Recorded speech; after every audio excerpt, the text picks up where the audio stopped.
দেখছিস না? হ্যাঁ, না সেটাই তো, ওর বলে এই জলটায় নামা যাবে, কি বোকা বোকা। আচ্ছা, পাশা গর্তে ঢুকে গেলে তো জলে পড়ে যাবে। এটা তো ঠিক সমুদ্রের ঢেউয়ের সাথে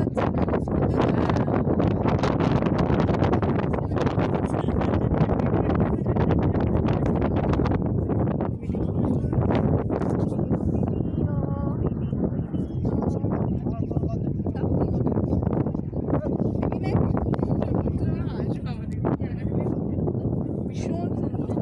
এটা ওই বীজটা থেকে ওই বিষয়টা তো ময়লা, এই জলটা কি স্রোত বাবা।